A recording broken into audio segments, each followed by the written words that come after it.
Yeah.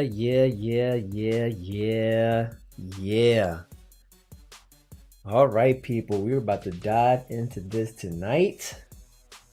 As you guys can see, we're going to be talking about Cuties. It's the movie review here.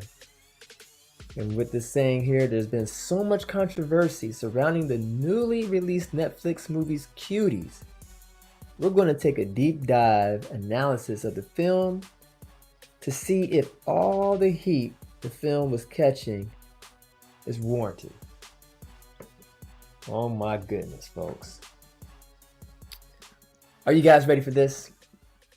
Are you guys really ready to take this ride with me to see if all the hoopla is really worth the trouble, or was it all just like a big misunderstanding? A huge, seriously huge misunderstanding on the behalf of the people. So I'm just going to give you guys a nice little warning up front. This is going to be spoilers. You know, we're going to actually break this down. And if you care to be part of this conversation, you can leave a comment down below. I will go ahead and I will address those comments. I'm sure there's going to be a lot of people that's going to be asking a lot of questions, but we're going to start from the very top of the movie. But before we do that, let's first just kind of lay down the groundwork and just kind of talk about where this movie came from and how it found itself on the Netflix platform.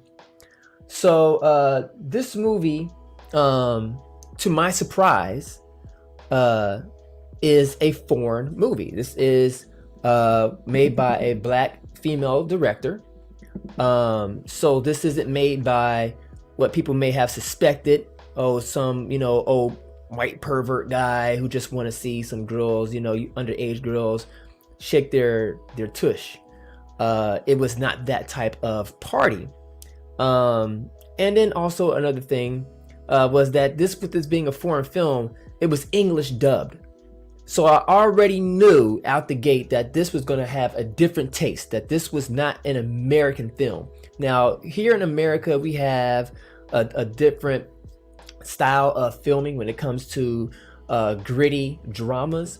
We tend to play it safe, though it comes across as being like, oh man, that's kind of reckless.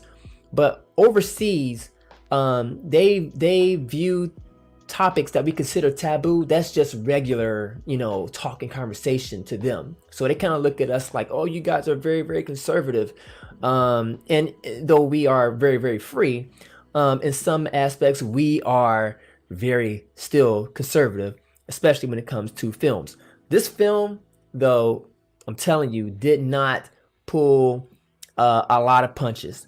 And so when they announced the film, before the film even hit Netflix, people were already up in arms about this film. They were ticked off. They were like, oh my gosh, did you guys see the movie poster? A matter of fact, let me pull up the movie poster that they were using to promote this film. And so that's part of marketing. Let me tell you guys, when it comes to marketing, you have to be able to be smart and be able to appeal and pull people in. That's the whole part of marketing. It's just to be able to pull people in through conversation, through sometimes a little bit of misleading. And that's kind of what happened here. We've had let's see here. Let me pull up the poster here. All right, here we go. Matter of fact, this is real good because this will allow me to be able to pull up a number of posters and we can just kind of go through them. Oh my gosh. So do me a favor, guys. If you guys are watching, give me like a thumbs up, give me a heart, leave a comment so I can see kind of who's in the conversation, where you guys are from. I got people watching here on Facebook and I got people watching here on YouTube. And I just kind of want to see where you guys are from. Leave a comment. Tell us if you watched it or not.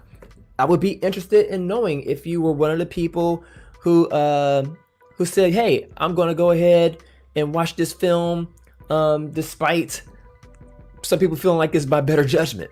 because a lot of people thought that this was like a pedophile type film, based off of this poster that you can see right here. Let me go ahead and blow this up, make this a little bit larger so you can see it. So as you can see here, this right here was the poster that was put out.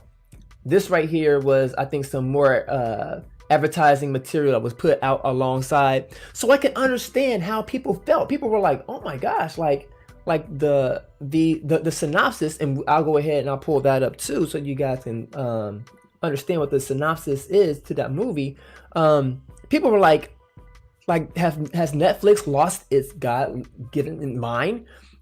Because looking at the poster here on the right side, you can tell that this is like one of those raunchy type of performances. You automatically know that.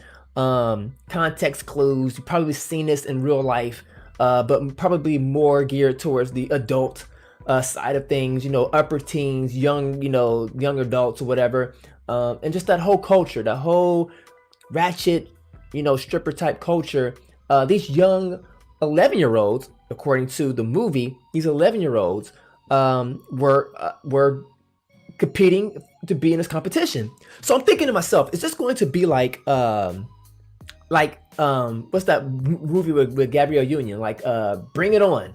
I'm thinking like that. Like, is it gonna be like Bring It On? I'm pretty sure everyone was thinking that. Like, this was just gonna be just one show after another, after another, after another of them just competing and just popping and all that type of stuff. And I heard people talking about, oh my gosh, did you see the part? It was a part where they were up on the floor. I'm just like, oh my god, like this, like, how can you justify that? Let's go ahead and take a look at what their let's see, Cuties synopsis. See, Cuties movie synopsis, or logline. Logline would probably be better. This is the synopsis right here. It says, a talented 11-year-old girl joins a hip-hop dance troupe. That right there, people, that is one slice of this movie, folks. One slice of this movie. Pamela, she said here that she just finished watching it. So yes, Pamela, you will definitely, I would love to hear your opinion on this film, because I'm giving my opinion, you all. And it has been a very divisive movie. Hands down, one of the most divisive movies. And I would say that another thing is that you have a lot of people out there saying this movie is bad, and ask them the question, have you seen the movie? No, I haven't seen it. I don't need to see it to be able to tell. Folks, you have to see the movie to be able to tell, because I guarantee 25 minutes into this movie, you're going to be like, this movie is great. This movie has all the drama, it has all the tea, it has everything. It's just set up so beautifully within the first, 30 minutes of this movie. And then, the second act picks up and you're like, oh my gosh, it's just more character development outside of this young girl. And then there's the third act, how it wraps everything up. You're just like, man, we gotta talk. Like, by the end of the movie, the way that this movie ends, or let me put it like this, the way the movie starts is different from the way the movie ends. It opens up with the ending of the movie, and the way that the movie ends is different from the way that it opens up. I know that sounds crazy. I know that sounds confusing, but that's the best way I can describe this movie, this film. So let's go ahead. Let's dive in. So the movie opens up with this girl. Her name is Amy, if I'm not mistaken. Yeah, let's just say Amy. And they have this shot of her staring like into the camera, but not looking at you, kind of like looking past the camera in a sense. And there's tears coming down her face, and you can tell that she's troubled. So that right there lets me know that this movie right here is not going to end on a high note. So I thought. Not the way that I thought it was going to end, on a high note based off of the people critiquing it. And so it cuts to from there, kind of like showing this girl, the main the main protagonist of the film, she kind of just moved into this space with her aunt, with her mom, and the mom's aunt. Okay, so you have this whole three generational tier thing happening where you have this older woman. Obviously, she's up in age. Then you have this gap, maybe I would say maybe 40-year gap, maybe even more than that, maybe 50-year gap to where you hit the mother. And then, of course, from the mother down to the 11-year-old daughter, you may have, I say, 25-year gap possibility. Okay, so you have these three generations of women that's up underneath this house. The aunt is very religious. Okay, she is like a devout Muslim woman, and she's devout. She's all about the traditions of being a Muslim woman in support of the family. And let me pause right here because we have a comment. And feel free to comment, folks. I will stop and I will hold my spot and we'll read. So Pamela says, I have to admit that even though I was raised in a two-parent, middle-class, church-going family, father was a preacher, I could somewhat relate to this girl. Let me stop right there. I feel you on that. Because this movie really touched on that in a way that I have not seen in any other film kind of touch on it in this fashion, especially with there being a young actor. And I will tell you this, the actor, she's 14 years old. And I know for some people it's like, that doesn't make it any better that she's 14 years old. But in the movie, she's acting, folks, as an 11-year-old. Now, I'm going to, again, we're going to take a deep dive. There are some things that the director directed these young women to do that I was just like, wow, like, okay, that's pushing it. But keep in mind, this is not an American film. This is an art house film. Art house. I mean, it's very, very artsy. It's almost like like gritty, almost elitist. Like you got to have a particular type of taste of film, and not like, oh, this is like child pornography or pedophilia or anything like that. This is just like it's a style of telling a drama, and you know it when you see it because you kind of like you if you watch a lot of films, you just kind of just know like, oh, this is the art house film. Like the production A24 produces a bunch of art house like films. But anyways, going on, she said she was rebelling. She was experimenting with her sexuality. In the end, she realized that she just wanted to be a normal 11-year-old girl. She caught herself before she ended up on a path that she really didn't want to be on. Honestly, this is real life for some girls. Maybe I'm different. Maybe I'm from a different breed. But although some parts of it were mildly, and then it cuts off. I may have to go to my phone and kind of read the rest of your comment here. I want to get all of it. I want to get all of what you said here because I think it's very important what you're pointing out, what you're saying. Let's see here. Yep, just give me a second. Okay. Okay, here's your comment right here. Okay, I'm a different breed. Okay, you said that they were mildly disturbing. Didn't get the shock value. I didn't get the shock value from it. Yeah. Now, of course, this is coming from a woman's perspective. Okay, so you being a woman, you grew up with other females, so you've all had female like conversations that I'm not privy to. So to me, there was a little bit of shock. There was almost kind of like this whole thing of like, oh my gosh, like y'all like young girls talk like that, young girls think like that.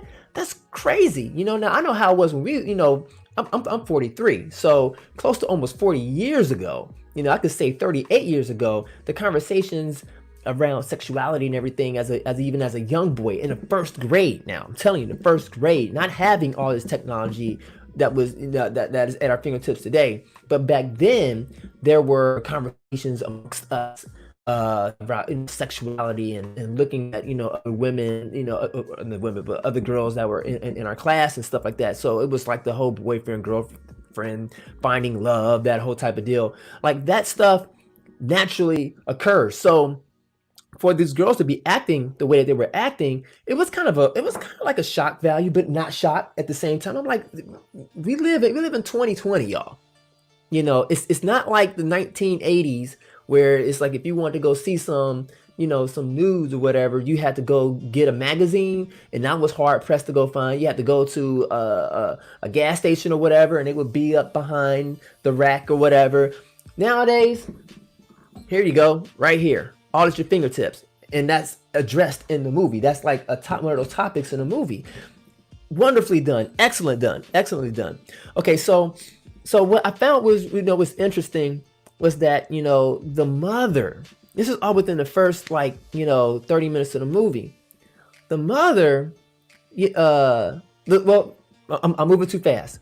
The little girl, you know, the 11-year-old girl, you could tell she's like, you know, all about family. Like she drew a picture, laid it out all on the bed. She has a little brother, and she has like a little younger. I don't know if it was a brother or a sister, like new, fresh, basically like a few months old.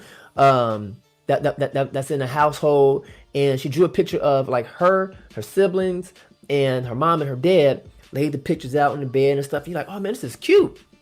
Innocent young girl doing innocent young things, and the mother, you know, she at one point, you know, she's sees this room that's being prepped in the back, and she's like, nobody goes in that room, you know, like this is not you all's room.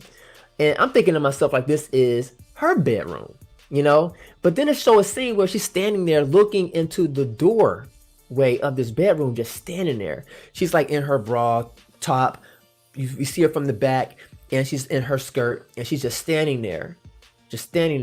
And then Amy gets up, and she looks into the hallway and sees her mom standing there, and it's like eerie. It's almost like you almost want to be like, Mom, what's wrong with you? Like, are you okay? That type of deal. And the mom walks away, and then she walks in her bedroom where the little portrait, like it was like a heart shape, like out of like flowers, and like the family picture in the middle of it. She walks in and just flips up the blanket and just throws all of the pieces, like wind up like on the floor and stuff like that, and then she just lays down in the bed and just covers herself up.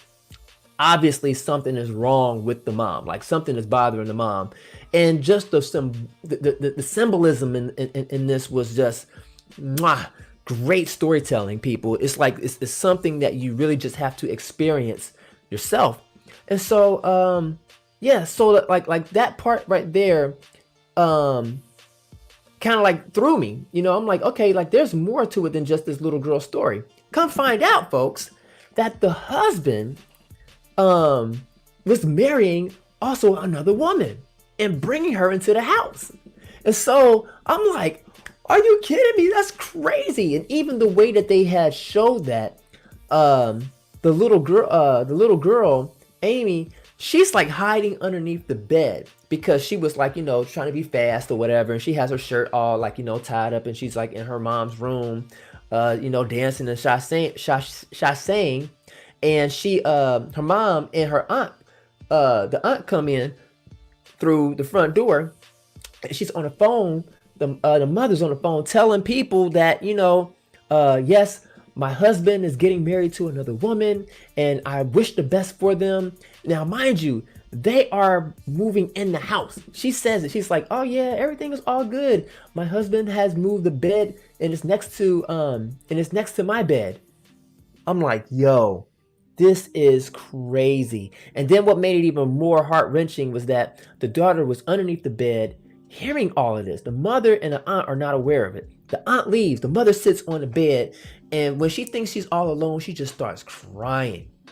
You could tell she is so hurt. Her faith and her religion that she was, you know, telling her daughter to be like, you know, this is what we do as far as, you know, our faith, and this is how you become a woman. Y'all, this movie's just so deep. The mother really was not happy with it, but she puts on this front. She puts on it on his face, and you can tell the hurt in Amy's eyes, the little girl's eyes. She's crushed. She is hurt, disgusted. She doesn't like it. This is adding more fuel to the level of rebellion that she has against her faith.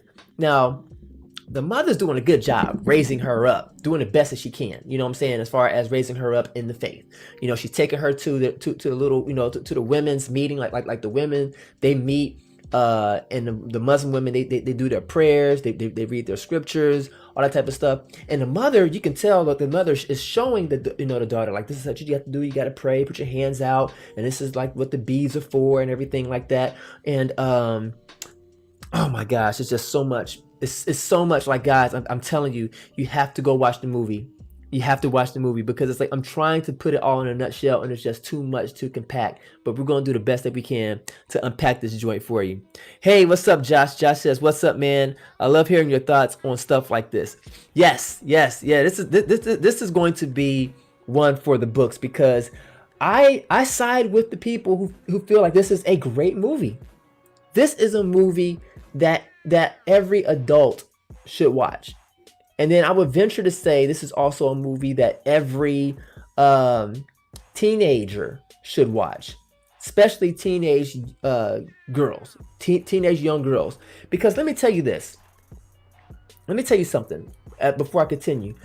This is nothing compared to the reality that we live in, because for some people, this is not part of their culture here in America, but this is a part of the American culture, Black American culture. Now, people want to say yes to white too. Yes, white people, they do it too. They have the whole dancing things, and they have the little kids up there dancing provocative and everything else like that. And they be dressing in stuff way worse than what I just got finished showing you all.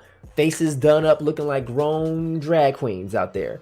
But that's what they do, and they don't bat an eye. You know what I'm saying? Like, you know, as far as society is like, oh yeah, we champion that. These girls are dancing to win a trophy, you know. But then it's like, I see also within the Black community, like these little drill teams, and these girls be out there dancing and stuff, and they're not dancing with their with the right age category. They are clumping these girls up all together. You got teenagers, upper teens teaching these preteens how to dance, you know, how to pop it, shake it, how to switch and everything else like that, thinking it's harmless. Maybe from their perspective, maybe it is harmless. They have no idea what's going on. They have no idea the path that they're on, where it's leading them.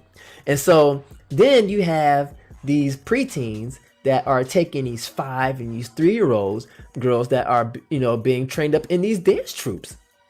And they're marching down the street and stuff, and and the music that they dancing to is not wholesome. It's nothing good about it at all. And I said that before already in my first video, but I just have to reiterate it, folks, that this is a part of the American culture, you know, and ultimately this movie is holding up a mirror. It's holding up a mirror for us to look in and say, and I don't think people like what they see.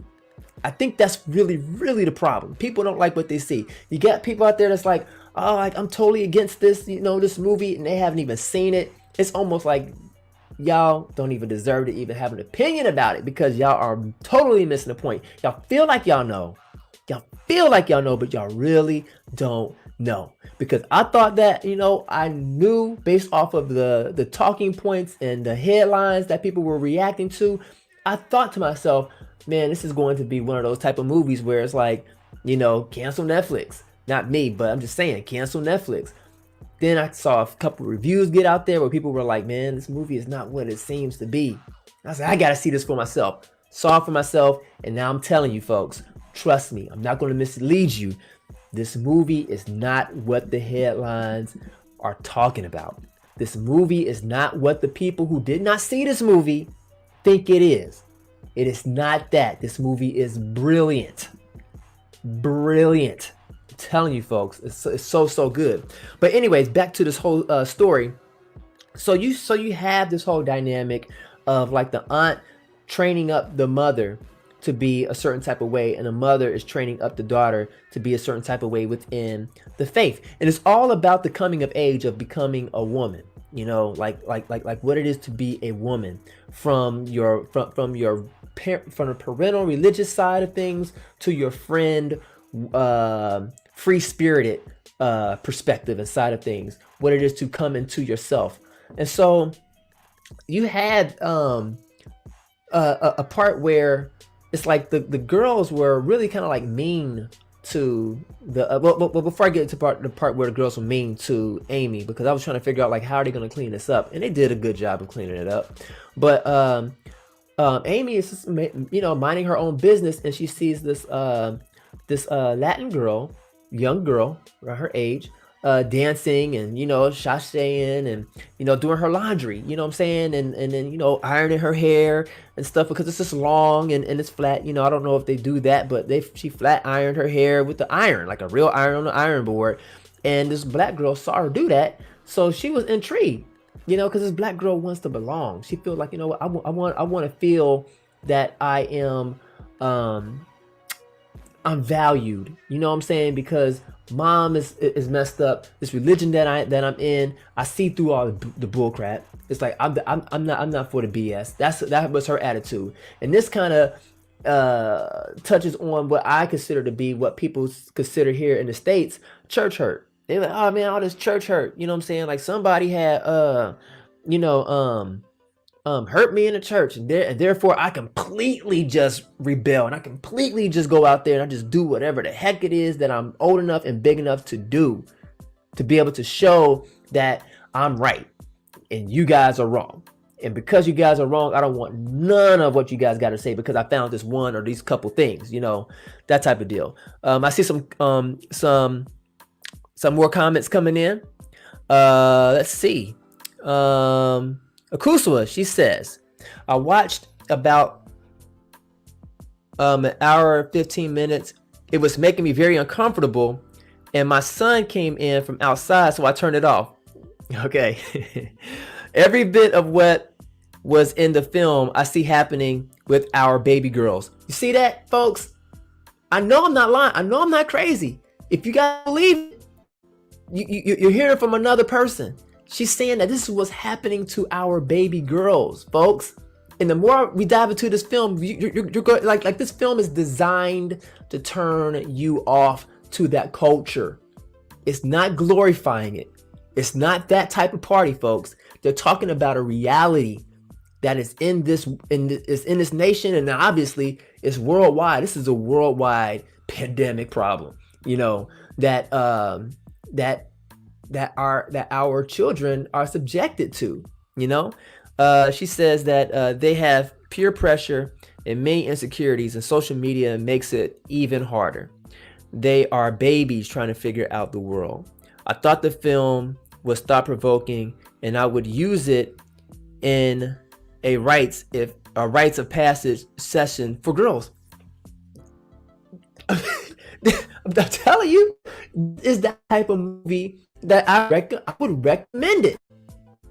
Would highly recommend to sit girls down once when they get of age. Once they I would even go as far as saying when they hit 11 years old, forget wait until they become a teenager. If they wait too long, it's too late. Because these are 11-year-olds that they're depicting. They're saying in this film that this is not a fantasy. This is not made up. This stuff happens all the time. That these young ones are being pressured by other. I don't want to even say pressured. It's more or less like the influence mixed with a little bit of pressure. But today it's more like influencers out there and I'll just name drop. You got your influencers out there like Meg Thee Stallion, Cardi B, Nicki Minaj, and all these other, stripper icons who are trying to make it into the rap game. And they feel that if I just a certain type of way and I do whatever it is that I do, what I'm saying, I'm making music for the ladies. They're not, they are, and they are under fire a little bit, and they're into their defense. They're saying like, you know what? But I'm not making music for your little girls. That's your job to keep them from us. Do you hear that? That sounds crazy. They're basically saying I'm not good for your kids. And my thing is like, if you're not good for my kids, then why would I keep that in and around me? But that's what happens. This is how they're being a part of how they're being influenced. You got these young mothers out here, young in the mind, not just age, young in the head, who feel like, you know what? I want to put on some, Meg Thee Stallion, because she's all about empowerment and about that body and all about that money, that bread, and how to manipulate all that type of stuff, sweetheart. They doing this in front of their kids, though. They are not, and I see it happen all the time. All the time. They're driving down the street, little kids in the back seat, and they just banging that music. And they just think that it's just them consuming it. These kids are consuming it as well. They're trying to decipher it. They're trying to understand it. From the music videos to the way my mom addressed, to the way how my dad talked, and the way my dad talked. God help if he's around, how he how he reacts to my mom or whatever. And then I see this is the same thing that's emulated within these music videos. The lack of relationship, good relationship, it's just perpetual. It's all set in motion. Man, let's go. Let's get back onto these comments, folks, because we could be here for days. Exposure is inevitable. Education is a choice. That's what Josh says. Pam, she said, dance moms, toddlers and tiaras, toddler beauty pageants. What's the difference between those shows and this movie? Zero. The difference is that this is a movie filled with actors talking about the reality of these reality shows and these moms that are out there just putting their kids out on a chopping block, all for a buck. And then they grow up to become these, like, the next level. What do I become? The Desperate Housewives of Atlanta, or whatever they call. Housewives. I said Desperate Housewives. The Housewives of Atlanta, the Housewives of LA, the Housewives of this or whatever. To be a housewife. Oh my gosh, it's crazy, folks. Okay, so Josh is saying, I was wondering if was going to be more of a looking glass into the effects of our current culture rather than praising the sexualization of young children. It is that. It is not the praising of sexualization of children. It's not that. So if you ever read a headline where someone is saying that, they either are flat out lying after seeing the movie, or they're just speaking out of ignorance because they did not see the movie. They did not watch the movie. They are just repeating what they have heard somebody else say, or they're just looking at one single image and trying to come to a conclusion. This is a whole movie, folks, and this is a whole good movie. Great movie. They do such a good job of just bringing so many points. As you can tell, I'm having such a hard time just trying to even just latch on to one idea, because it's like as soon as I start talking about that one, another one comes to mind, and I'm like, that was also a great point. Okay, let's continue to keep going. Nick Sutton said, this reminded me of Mean Girls. Okay, yep, okay. Hey Sam, he says, hey. Nick says, and wanting to fit into some acceptance, and the lead became obsessive to who she feels she is. Paradigm shift from who she was in the beginning. Now, let me tell you guys something about that. That's called a character arc. A character arc. You have to have a character arc for a really, really great story to be told. It's really boring to see a character not go through any type of change in a movie, and they're just monotone the whole way through. You kind of look at that and you're like, well, this was kind of boring. Chances are your character didn't go through any type of change. You didn't see your character go through any type of struggle. You didn't see your character go through any ups, downs, ins, outs. Nothing like that. This movie gave us a clear character arc, and you followed her, and you saw where her pivotal arcs were made, the reasons why they were made. Okay, anyway, let's go on to the next thing so I can go ahead and continue on with the conversation. Let's see, this was another one that's pretty long. Ashe says, she says, this is learned behavior. What I don't get is how people are cool with their kids doing this at parties and at home cookouts. I'm thinking that's what you meant. Home cookouts. Taking about, yeah, maybe home cookouts. But let me speak to that. Yes, that is common, folks. That's common. That's what black people do. Hey, girl, look at my daughter, she can dance. Or look at my son, he can dance. Get up there and dance. Putting our kids on display to get praises. You know what I'm saying? Especially when you're talented. Nothing wrong with that. But when you have them out there shaking it and you laughing, oh my God, look at me, who told you how to do that? Where'd you get that from? And that's detrimental. That is destroying our community. It's destroying our kids. It's destroying our kids. So please stop it. Please don't be selfish and tell other people, I'm doing this for me. This music is for me, but yet and still you feel like, man, well, I can't get no break from my kids, so I might as well just go ahead and play it. It ain't gonna hurt them anyway. Okay, that's secondhand smoke to a child through the way of music. Is selfish, flat out selfish. Okay, she said they so cute, but upset about seeing it. Right, right. They, because again, they're holding up the mirror. Josh was saying, this is the looking glass. This is the moment where you look into this mirror and you see a whole new you in a whole new world, and you're like, oh my gosh, like what side of reality am I on right now? Okay, and she says also one of the dancers was on TikTok for the WAP challenges. I didn't know that. See, I'm not on TikTok, so I'm like not even clear as to what's going on TikTok, the purpose of TikTok, but and I haven't even seen WAP. Like I don't have a desire to see it because I know the troubles that come along with it, how detrimental it is. It's like you don't want to put that inside of your spirit, inside of your heart, inside of your soul, folks. I mean, honestly speaking, I mean, it's like, okay, yeah, for me, I'm attracted to women. Oh yeah, woman's body is beautiful. One of the God's best creations, hands down. There's nothing else on this planet that trumps that. Love it. Love it. But there are some rules and parameters and guidelines on how I should handle myself with a woman and around a woman. And if I step outside of that, then there's destruction, there is chaos, there is calamity that occurs with myself, that person, and the other people that may be around.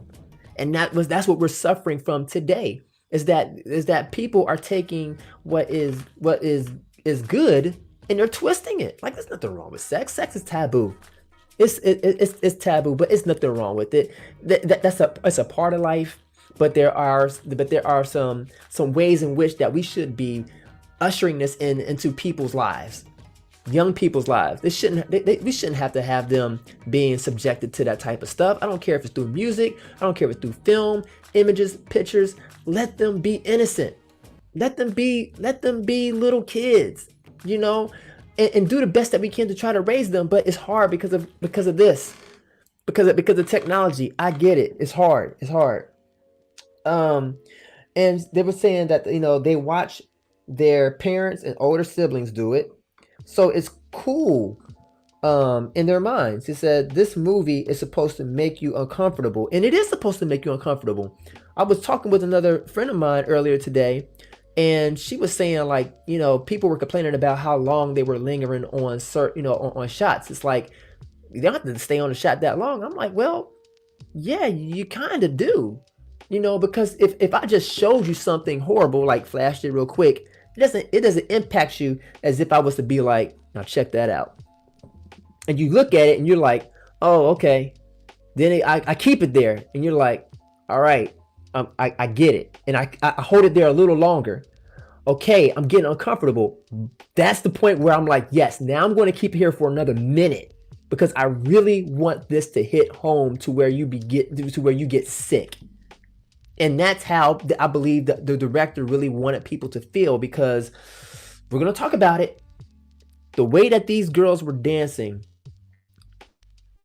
so controversial that I was uncomfortable. I was like, yo, like, this doesn't sit well with my spirit, because I know that it's wrong what they are doing. I know you're telling me a story. I get it. But oh my gosh. I'm going to talk a little bit about that in a second. All right. And it says I believe kids this young shouldn't have social media pages, and definitely shouldn't be on TikTok or listening to Meg or Cardi. It's not for children consumption. Oh my gosh. Amber, thank you very much for watching. Mark, thank you very much for watching. Carlos for watching. Alicia's also watching. And then Javon, thank you very much for watching. But also, let's go ahead and jump back into where I left off at. So you have this whole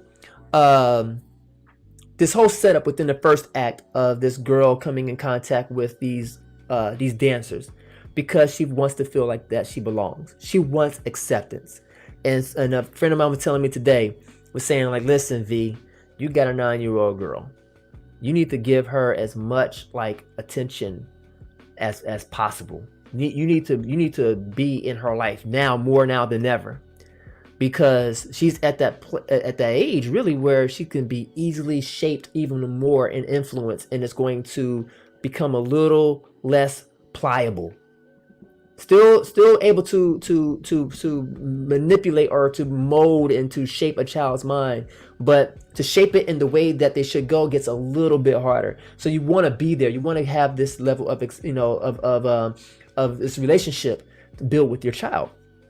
So when it came to, guys, this young girl, she had a problem with stealing also. You know, she stole some beads from these little prayer beads in the beginning from one of the little the prayers that they had. Then she also stole a cell phone, and that's when she got hold of social media, and created an account, and she wanted to get likes, all that type of stuff. You know how people it is. People want to get likes. They want to feel that they are being accepted. These digital hugs every time your phone buzz goes off. Oh my God, yes, instant gratification. Right, so that's what this young girl was trying to get that instant gratification, which is fleeting. I mean, like it comes and goes. There's nothing like gratification that you get that you earn, blood, sweat, and tears earned. That sticks around a lot longer than going the easy route. And the sex route is the easy route, folks. Sorry to break it to you, but that's the easy route. What's the hard route is to be able to get someone to fall in love with you because of your mind, or for a person to be mature enough to fall in love with the mind of an individual and not get so caught up into what the outer appearance be, because that's fleeting. That's going to fade. You know what I'm saying? But anyways, I'm not trying to get all preachy. But this movie, when it came to talking about like this, the part where she gets the self and she checking, following this girl she wants, that's the leader of this dance troupe. It's called the Cuties. That's where the movie title comes from, is the Cuties. She's like I think she put up a post and the girl liked her stuff, and she was like, oh my gosh, like kind of like a little starstruck, and gosh, what else happened with that? So eventually the girl gets a chance to be able to be part of the dance troupe, because she builds a relationship with the Latino girl, the Hispanic girl. I'm not, sorry if I'm not saying that correctly. Some people say Latino, Latina, I don't know, but the Spanish girl, I'll say that because they were in France, I believe. Anyways, so the Spanish chick, she becomes like friends with her. And she's kind of like teaching her the ropes of dance and everything. But there was a particular scene where Amy kind of like surpasses them in dancing, and I was wondering like how that was going to happen, because when it starts out, Amy can't dance. She learns her dance moves by videotaping the girls, because the girls wanted to be videotaped. So she videotapes them, and with the footage that she uploaded, they got their likes or whatever, but the footage was on her phone. So she goes home, sets up the little camera, the little phone, and she's in the bathroom practicing the dance moves and stuff like that, just trying to get it down pat. There's something happens where she has to replace one of the dancers. And so you have this part where she's in the little meeting with the other women, and they're talking about they're praying, and they wear like the little cloths over their heads, like the little veils or whatever, like the Muslims wear. And so Amy is underneath hers, and what she's doing underneath hers is she's looking at these rap videos, like it's like these let me see. And so like she's underneath her little thing, watching these videos, and they show it like they do not cut away, like, or shy away from the reality.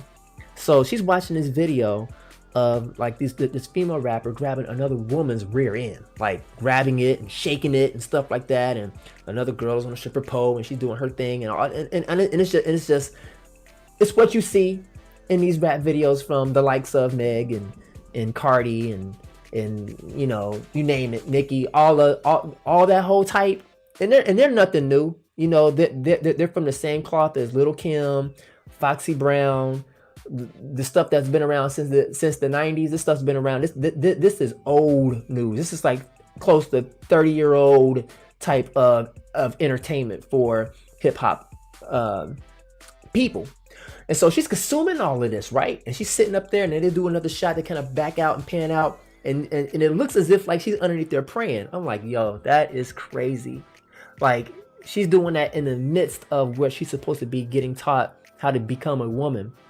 And so then when she leaves from the mosque, not the mosque, but from the teaching, she's sitting outside. I guess she's waiting for her mom. And then they just show the women walking by, and it's this shot. You just see one after another, a woman's rear end go by, just walking, just innocently. They're taking off their shawls or whatever, and then it's just one that they just have was woman. She's wearing like these red pants, tights, and she's standing there, and she's shapely. I'll say that, very, very shapely. And she's standing there, and she's just sitting there. Amy's sitting there just amazed, like, oh my gosh, like, this is my introduction to sexuality in a body. And it's like, you know, I can't wait. You can tell, like, look at her eyes. It's like, I can't wait till I get one of those. Like, I want one of those. And so that helps to desensitize her. She's no longer innocent. You know what I'm saying? Now, mind you, the other girls, they're not innocent either. They in there talking about, you know, positions and XYZ and in the girls' bathroom and looking at video. They doing this number, you know, laughing and stuff like that and talking about something. Oh my God. So yeah, they're seeing it. They're at 11 years old. They're seeing adult acts happening and stuff. And so they are being desensitized. They know what's up. They know what these thrusts are and stuff like that, and how this stuff relates to dancing and stuff. It's like it's no longer innocent. Now, maybe back in the day, yes, it was innocent, but today, not so much. They know what's going on, you know, and the movie kind of touches on that, because at one point, when you thought that that there was a guy who was, I think it was her uncle, I believe, who was doing like moving in furniture and stuff like that. He at one point, and he wouldn't like he wanted to get his phone from her, and he took the phone from her, and she was trying to get the phone back from him. So she felt like, you know what, if anything, I can just seduce him into allowing me to get the phone back. Like if I just show him a little something. So she goes to, you know, unzip her top and undo her pants, and he's looking at her like, what are you doing? Pushing her away and stuff like that.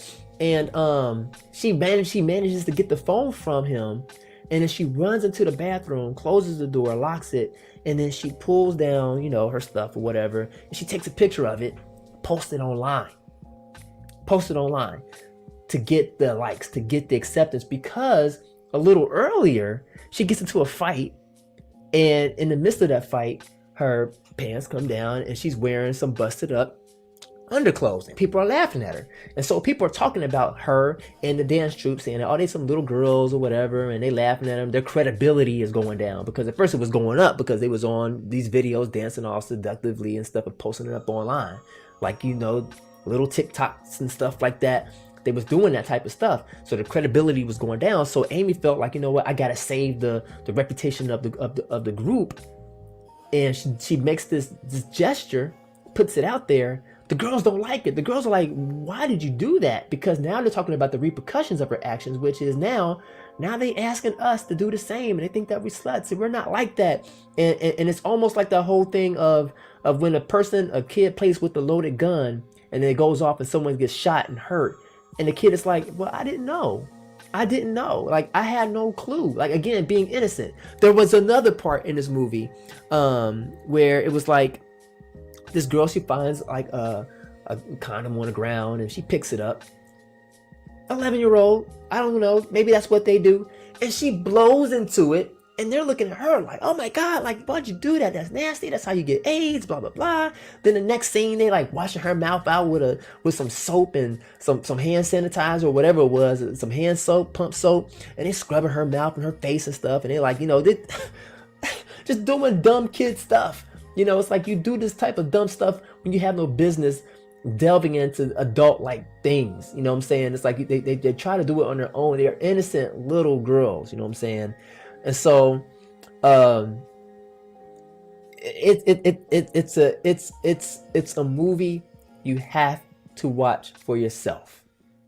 I'm gonna say that it's a movie you just have to watch for yourself. I'm not doing it justice. I'm giving you guys just like the Cliff Notes version of this film, but it's not like what the headlines are telling you. Like, don't be fooled by that. This is what those headlines are for people who did not watch the movie. Sorry, period, point blank. They didn't watch the movie. They jumped to conclusions, they jumped the gun, and they completely missed the boat. They're nowhere near close to the boat. This movie, the little bit that people are upset about, that's stuff that happens at the end of the movie. And even then, you're still like, man, like this movie is, at this point, it is not glorifying this young girl's decisions at all. This is not glorification. This is not like a Cardi B music video, folks. This is you watching the trauma that comes from making bad decisions by going the dance troupe route. Period. Like, it's like, not to say nothing comes good out of it, but in this case, for the most part, nothing really comes good of that. You know what I'm saying? Like they did talk about the pedophilia, where you had like a child pedophile guy who was a security guard or a manager at at a laser tag, and the girls had went through a back door to get into the laser tag, and they get pulled out by one of the employees. The employee is like, I'm gonna call the police. And the girls are like, no, we're not, don't call the police or whatever. We out of here. And we gonna be part of this whole dance competition, and we can't do that because if we go to jail, we can't be part of the dance competition. And so the guy grabs the girl's arm, right? To kind of like keep her from running. And they're like, let go of her, blah, blah, blah. And then the manager shows up, and they're like telling the manager, like, he's molesting us and he's doing that or whatever. And the guy, the employee, is like, no, that's not true. Like, I just grabbed her arm. You know what I'm saying? Like, I'm like, they broke in and I'm calling the police. The manager is like, yeah, we're going to call the police. And one of the girls said, in so many other words, no, we are dancers, like we won this competition. And if we call the police, then we can't go to the competition. See, we are dancers. And then they start dancing, right? Doing all these provocative moves. And then the whole tone of the manager changes. He goes from, hold on, she said, before you throw out, hold on, spoilers. Past the point I watched, I will log off. But thank you for the discussion. I only watched it because of your post. I'm glad I did. I'm gonna leave that there, folks. I'm gonna leave that there. So I'm gonna give a moment to pause. If at this point you feel like, okay, I'm convinced I need to go watch this movie, then log off, watch the movie, then come back to this discussion and watch it on a replay, because you're gonna be glad you watched it. Akusawa is a very, what's the word I'm looking for? A noble woman, classy woman. Husband takes care of her husband, takes care of her, the kids, family woman. If you have her saying that, I'm glad I did, meaning I'm glad I watched this film, then that's two. That's two people. And then another guy, Nick Sutton, he also said, I'm watching it because you mentioned, you recommended it, and I'm glad I watched it. Folks, you will not be disappointed. If anything, you're going to be more disappointed in the people who hate it on this film, because you're going to be looking at them like, y'all just need to just quit it and just go watch the movie. because it's not what it is that y'all claim for it to be. Y'all need to stop it. If anything, y'all owe them an apology. y'all need to be like, I'm sorry. I said all those nasty things about your film. It's a great movie, and just save face. You know what I'm saying? But yeah, I am gonna go ahead. Ashe says, I'm still going to watch it, but I want to hear you speak on it. Okay, cool. All right, we'll keep on going. The people that are sticking around, they want to hear more about it. So again, this manager, he backs up and he's looking, and you can tell his whole demeanor changes. It's almost like, yeah, like I like what I see, and then he's like, okay, girls, get out of here, like that whole type of bit. And then the other guy, the employee, is like, what are you doing? You know what I'm saying? So that kind of brought to light that it's like, yeah, there are some people out there that are sick in the head, and they don't have it in themselves to be like, y'all shouldn't be doing that. If anything, they're like, I want to see more. I want to see more of that. In which we'll talk a little bit about that too, right after this comment. But that also, the flip side of that, it kind of showed the girls like, the power of our bodies, the power of the dance. Like, we just have power to just turn this thing on, and we can manipulate men the way that we want to. At least that's how Amy took it, because that's what she tried to do to get the phone back. She was like, if I can't get my way, let me just go ahead and just turn this sexy appeal on or whatever. And it didn't work. If anything, that guy was turned off. A matter of fact, it was one point where they were dressed older. That's a reality for these young girls. It's like, they mature at different rates. But it's like if you throw some makeup on them, throw some clothes on them that look older than what they should be, you're throwing years on some of these young girls. You put some makeup, get their hair done, put some clothes, some upper, some adult, not even adult like, but just teenage clothes. Like you take away the unicorns, you take away the glitter, and you take away all that baby stuff. You dealing with a whole nother age bracket. Like you can literally throw 10 years on a young girl. Easy. It's easy. And so what happened was that, they were hanging out in this park, and these younger boys that are maybe like 14, 15, walk up on them and say, hey, we haven't seen you from around here, blah, blah, blah, blah. They conversate a little bit. And I guess these are like, the crushes and stuff like that. And they ask how old, and Amy says 11. The other girls are like, we're 14, but they all say it at the same time. And then the boys are like, 11 years old. They're like, man, we out of here. We ain't on that. You know what I'm saying? Like, and that's kind of true to the nature of young boys. It's like they don't want to be caught liking someone younger because to impress their friends. That whole peer pressure. Like, that's a real thing. So the girls were mad at Amy, saying, why'd you say 11? We 14, you know what I'm saying? Like, lie, lie, and it said, next time somebody asks our age, what do you say? We 14. So like that, they touched on that. Like that was nice. You know what I'm saying? That's a whole topic of conversation all within itself, because women be lying about their age, or they don't reveal their age. I say that, like I put it like this, like when you're younger, you are your age that you say that you are. Get a little bit older, you add on years because you want to be grown. Then when you get to be around 20, 21 or whatever, then you play around with that. You're like, I like being 20. I like being young. And then when you get older, you still hold on to that. I still want to be young. I still want to be 20. And so it's almost like as long as I am like you could be 50, but it's like if you ask that woman how old she is or whatever, if she the line type, she gonna drop at least 10 years off. At least 10. And she's gonna aim to look it too. So she may even go 15 or 20, but just that whole conversation about age and how that is dealing with acceptance and being attractive came into play a little bit in this movie. And so the other guy who was kind of pervy was one of the judges. So these girls are dancing to get a chance to get on a big stage. It's almost kind of like the whole America's Got Talent type deal, but a step down.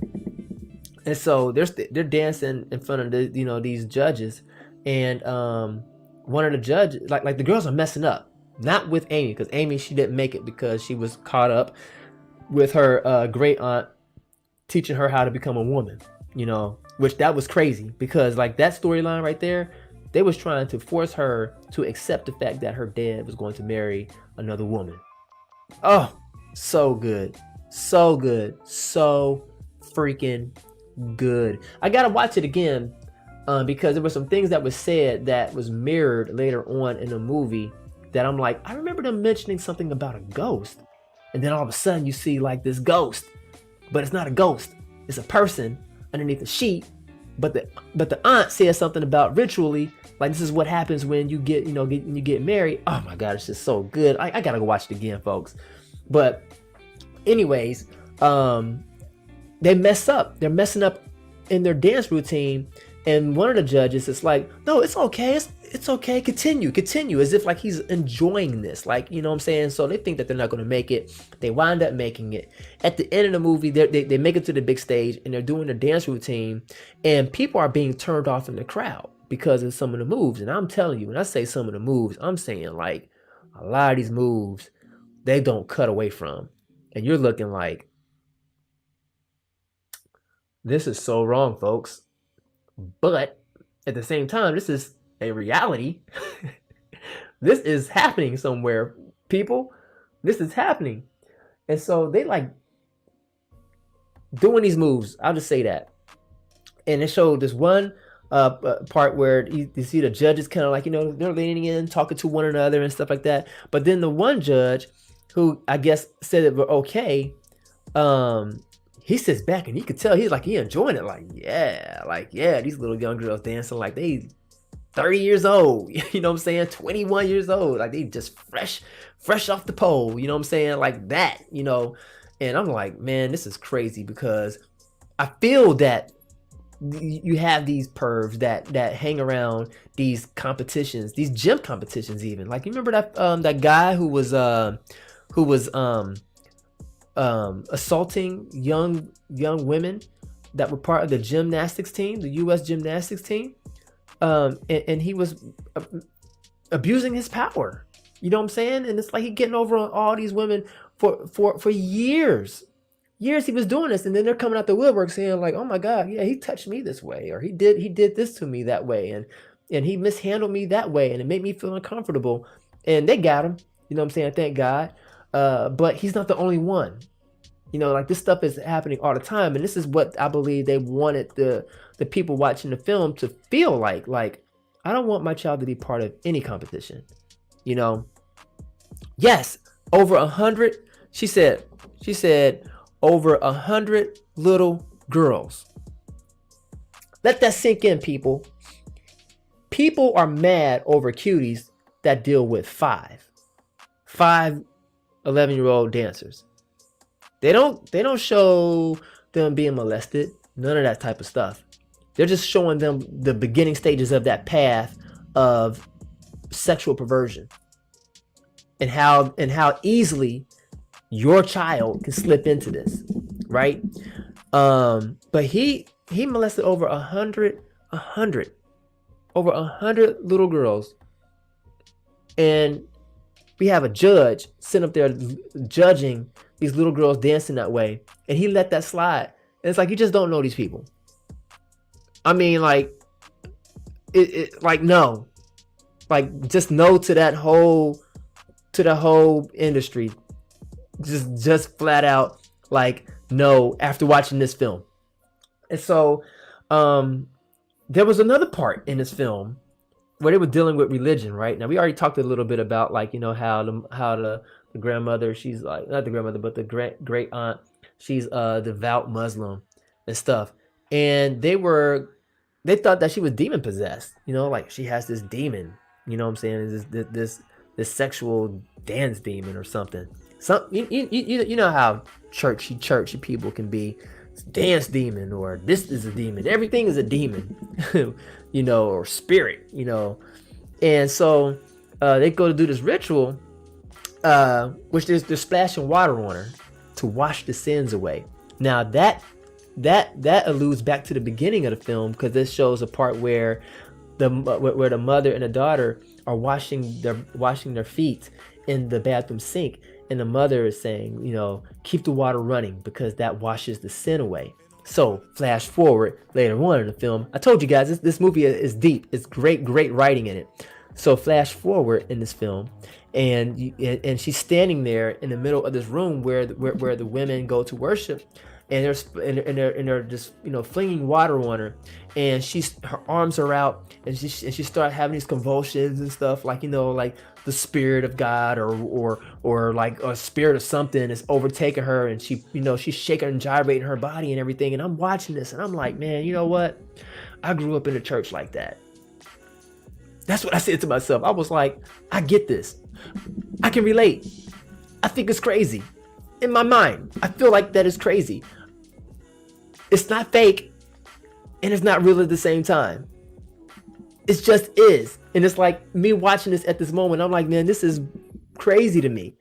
So she's standing in the middle of the floor, and they're throwing water on her, trying to, purify her, to wash these sins away. And she's having these convulsions and stuff, not foaming at the mouth. This is not like The Exorcist, folks. This is just as she's popping and stuff, and you can see like the little moves and stuff, her body is making, and she's hitting, she hits the ground, and then she's just there. Then later on they get like a Muslim priest, and he comes in, and later on she's sitting like on her bed, and the Muslim priest comes and walks in, sits down next to her, the great aunt and the mother standing in the doorway, and then he's looking at her. He puts his hand on her head, and he starts praying or whatever, and the little girl is just sitting there, just like, as if, like, you can just tell, like her whole aura was like, what are you doing? Like this is ridiculous. This is as if to say, like, this is the reason why I don't mess with you guys. Like, I don't get down with you guys, because what you guys think I do not have. And then eventually the guy, he stops praying, and he looks at her. He gets up, walks over to the mother and the aunt, and he's like, there's no demon here. There's no devil here. Like, she's fine. Like, this is not that, So I thought that was even interesting, because a lot of times, some Christians feel like, you got an evil spirit on you, and in some cases it can be that, like there are spirits attached to these situations, these things you come in contact with. It's real. It's like, it's not the spooky exorcist type of transfer of spirits. It's more on the sly stuff. And what I mean by that is basically, like, it's a train of thought. Like, I can influence you to be a certain type of way. I'm basically giving a piece of myself to you. But the question is, where did I get that piece from in the first place? That ideology from the first place. So there are cases where a person could be demonically influenced and pass that on to somebody else. And sometimes people are demonically influenced and they don't even know it. You know what I'm saying? Like people feel that they innocently are doing things to make money, or their lifestyle is pure because they're however they're getting it because they got it like that, not realizing that these are ideas and seeds that are planted in their mind by the enemy. You know what I'm saying? By the fallen one, so to speak. And then they take that little bit and then they plant it in other people, and they influence other people, other little girls, other adults. I don't care. At this point, people try to say, well, I'm making this movie for adults. You know what? If you're making it for adults, then get it on a platform that is strictly for adults. But no, it's on a platform like YouTube that anybody can get access to. And then next thing you know, that spirit is on the inside, or that train of thought is on the inside of the person who viewed it. And however that person reacts to that is based upon how they are built. But in this movie, they were trying to allude to that, that, man, like, girl, you got a spirit on the inside of you, and we got to cast it out. And the guy was saying that there's no spirit there. But to not make it deep, there's a spirit of rebellion. There's a spirit of peace. There's a spirit of joy, happiness. Like, these are forms of spirits. Not to say that it's the actual entity, but it's a state of mind, a state of being. What are you being at that moment? You know, are you full of chaos? Are you full of light? Darkness, full of hate, love, spirit of these things. So sometimes some of these spirits make you want to dance. Sometimes they make you want to move. They make you want to do things. But anyways, let's see. Moving on. So you have this girl who's going through this character arc, who's finding out more about herself over a short period of time. It appears like maybe it was like a month or whatever. But she really wanted to dance really bad. And because of that act where she, you know, tainted the girl's image online, she was dismissed from the group, you know, without her really even, you know, knowing. And they were gonna bring the other girl back because she replaced another girl because that girl messed up the group's image, so to speak. And so then, as she was gonna come back, the little girl, Amy, she dresses up for the competition anyways, goes, finds the other girl who's coming back to regain her position, pushes her in the water, leaves her there, goes to the competition, and she dances her heart out. Now, when she dances her heart out, at some point there was some glitter that came down from her hair that was from her mom's place where she was living at, because she saw the ghost. And she went to go run out the door. And as she ran out the door, she ran into like a basket of glitter, and some of it got on her. So like, again, it was beautifully tied too. It's like things happen for a reason in movies, and that was one of those beautiful moments. And so her mind, like that glitter, that gold glitter that came down from her hair, stopped her in her dance routine. And she stood there. And that's when she realized, like, this is not what I'm supposed to be doing. What am I doing? She had an aha moment. And this is on the day of her father's wedding. Her father's wedding. And the mom, of course, is not happy about the father being married for real at all. Anyways, you know. So when Amy showed up at the house, the aunt, the great aunt, she heated. Where are you at? Where you been at? Today is your father's, wedding day with his second wife, and you are not dressed, and what are you wearing? You dressed like a whore, and all this other type of stuff. And then the mother comes out like, what's going on? And she's like, look at her, she's dressed a certain type of way, and she's not ready. And the mother finally is like, leave her alone. And the aunt's still going, mother, leave her alone. The aunt's still going. The mother had to be like, leave my daughter alone. And she tells the daughter, she says, hey, if you want to come to the wedding, that's totally up to you. You can change and come to the wedding if you like. And then you see the wedding outfit on the bed, and then you see the pop it lock it outfit on the bed, and then you see her walk out the door outside, and she's wearing regular clothes as an 11-year-old. So beautiful, covered up head to toe, long sleeve shirt, long pants, and she walks outside, and she's like an innocent girl once again. And she found her peace, and she walks over and she starts to do the jump rope thing. Now this is where I was like, this is filming. As she's jumping, the camera is tilting up, panning up, and you can see her doing her jump rope thing. And then all of a sudden, the camera's high, like 20 feet. Then all of a sudden you can see her head coming up, like jumping, as if she's that level of innocence and freedom. She's finally free. You know what I'm saying? Like, to be a little girl. And that's the whole moral of the movie.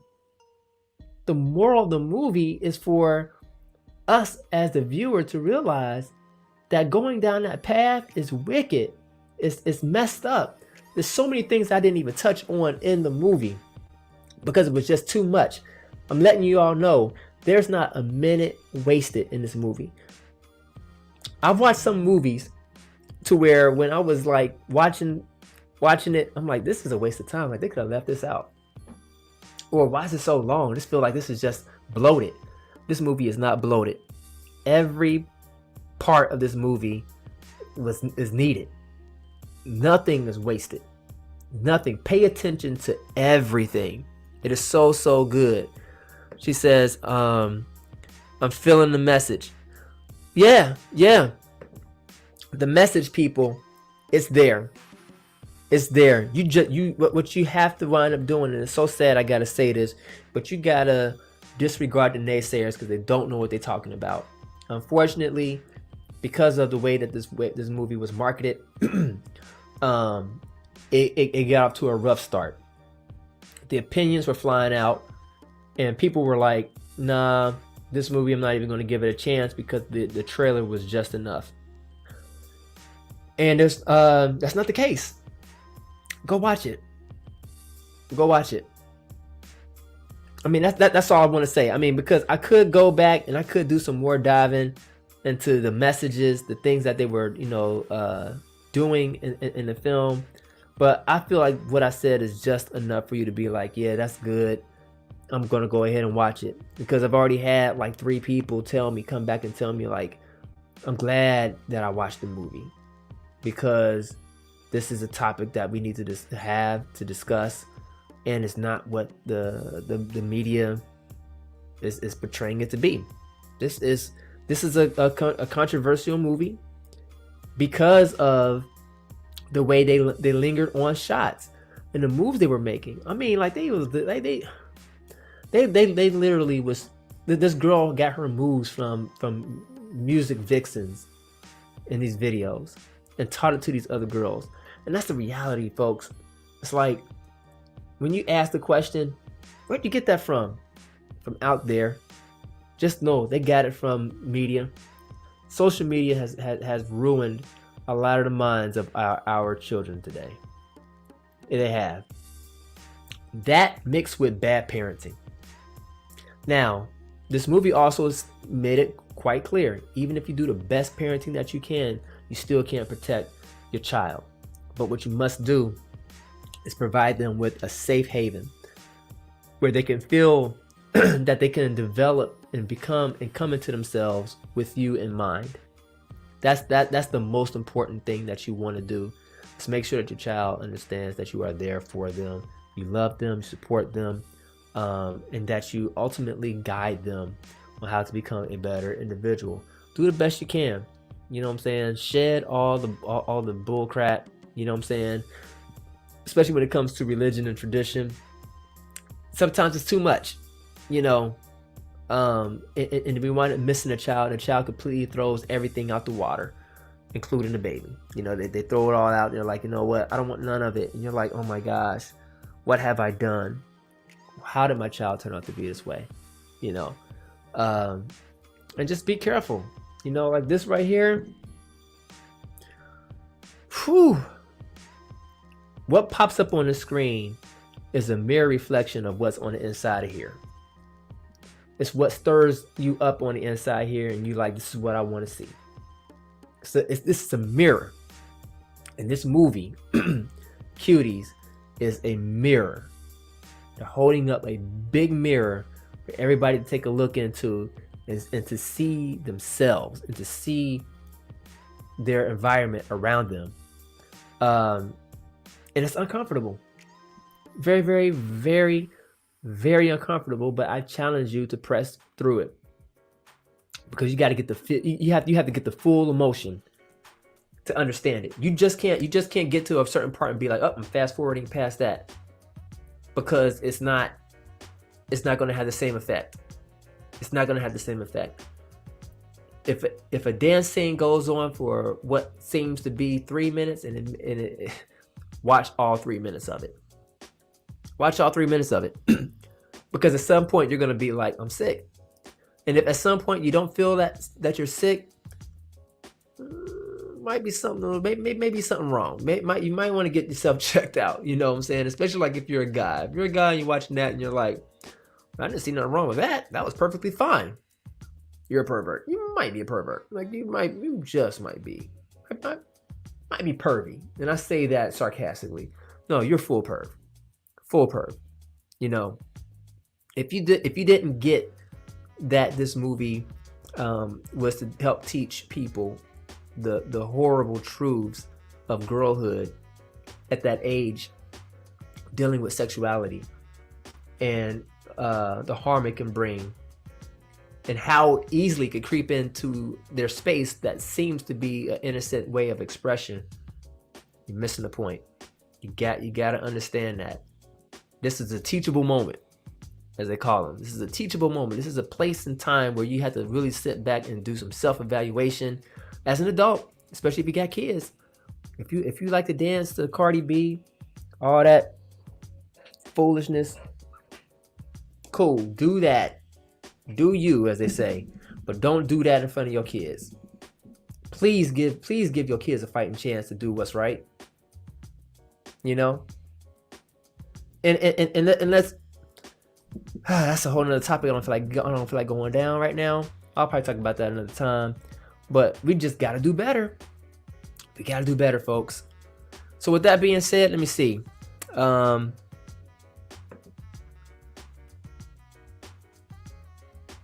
Ashe says, children need that pullback when they stray. That's where religion, tradition, and time spent comes into play. They need to know they can always come home. Faith. That's true.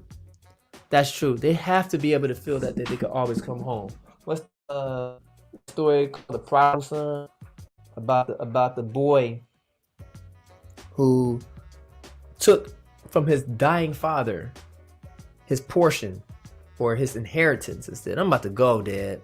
I know you're not dead yet, but I need to go ahead, take what you're going to give me when you die, and I'm going to go and I'm going to live my life. I can't be here no more. He goes, does his thing for 7 years or so, squanders his money, starts living with, like a bum, comes to his senses and is like, wait, I got a dad back at the house that has servants who live better than this. I need to send my butt back home and at least be able to serve. So he goes back home. Here's the other kicker. His dad in the beginning was dying. His dad was sick. His dad got better. His dad was so worried. On top of being sick, somehow miraculously got well enough to be able to see his son off in a distance, get himself together and go run to go get his son and be like, I'm so glad you came back home. Ain't that a beautiful story? Instead of chastising his son and saying, you dumb idiot, you fool, man, like what was you doing? He said, I'm so glad to see you. Matter of fact, we're going to have a big party. Now, I'm giving you the dummy version of it, but that's pretty much what happened in that story. And I feel that our children need to have that same type of confidence to be able to feel like, you know what? In the midst of me being foolish, if I come to my senses and I realize that I made a mistake, I should be able to come home to loving arms, to a parent or parents that feel like, you know what, I'm just glad you're back. I don't care what you did. That was another part of that story too. The father didn't ask what you do with the money, what you do, how were you living. He didn't ask them all that. He just simply said, I'm glad to see you. We're going to have a party. Go ahead and kill the fatted calf and let's get my best robe. Here's my ring. Put that on, Joe. We about to have a good party. You know what I'm saying? Like that's the type of love parents should have. And of course, biblically, that's what they're saying how God is with his children. He's like, you know what? You can backslide, do your thing. And when you come to your senses, guess what? I'm going to be running back to you. Like you're going to be coming back to me with this whole story up in your head saying like, rehearsing it. When I get back to my father, I'm going to explain to him how I blew it. And if I can just be amongst his servants, then I'm good. And the father is saying like, God is saying like, you know what? I don't care what you did out there. We straight. I knew I obviously you blew it because look at you. You a mess. I got to give you my ring. I got to give you a good robe. You probably ain't had a good meal in a long time. We're not even going to talk about that. I'm just glad you're back. So to that point, yes, that's how our children should be when it comes to us. You know what I'm saying? And how we should feel when we go to God our Father. Now, since we're going down that road, I'm about to go ahead and put on my preacher cap. real quick. When it comes to people talking about, well, this is not for children, this is for adults. In a nutshell, if it's bad for that child, what makes you believe that it's good for an adult? Especially when we consider ourselves to be God's what? Adults? Or are we considered to be God's children? I believe the Bible says that we are considered to be God's children, not God's young adults, not God's teenagers, so to speak, or God's grown up kids. No, we are his children, which means that we are underneath his ruling, which means that he knows more than we know, and that he's the one that makes the rules. It's not the other way around, right? Children don't make rules for the father to follow. Not that last I checked. So I feel that, for myself, this is how I try to govern myself. I'm like, if it's not good for my child, then it's not good. It can't be good for me. If I feel that if I give this to my child, it'll mess them up mentally, then obviously it's not about, well, I'm mentally strong enough to be able to contain it or to be able to decipher it. No, God is saying like, no, all my kids, all my children, I'd rather you not. I'd rather you don't do that because it's going to mess you up. Matter of fact, not even rather you don't do it. Don't do it because this is what's going to happen. These are the repercussions, just like in the movie. That's the ultimate story of the movie. The movie is telling you, saying, listen, do not do this because this can happen. These are the possibilities of what your child could go through and what your child can be exposed to. I'm just saying. Yes,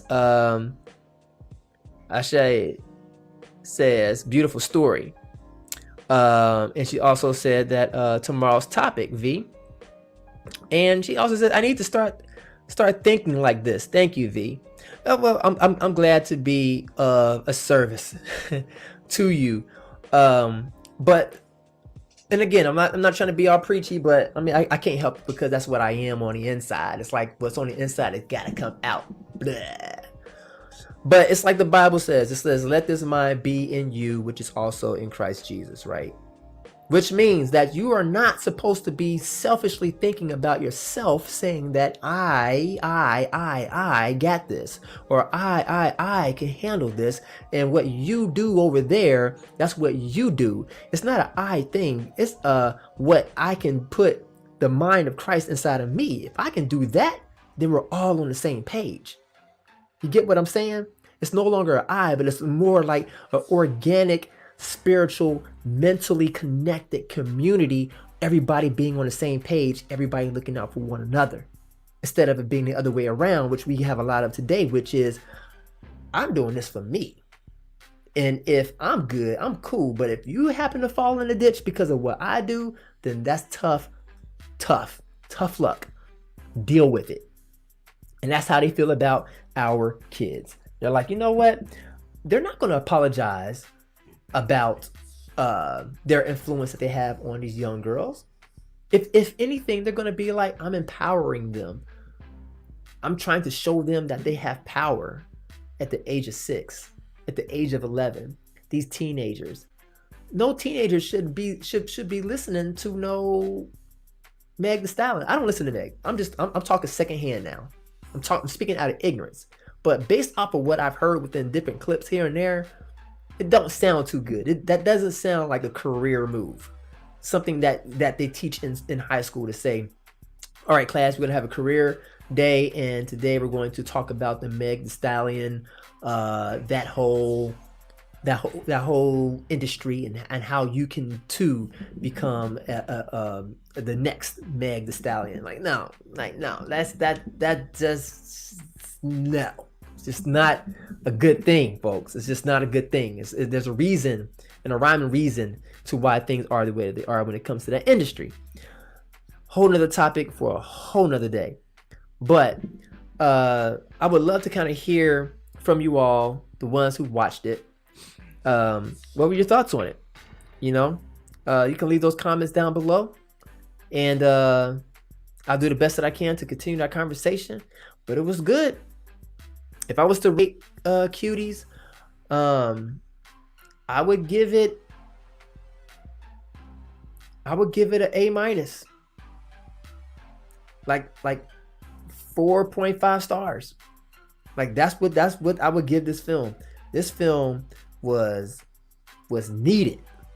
This film was needed. We needed this film because it came out to do exactly what it wanted to do, and that was to start the conversation.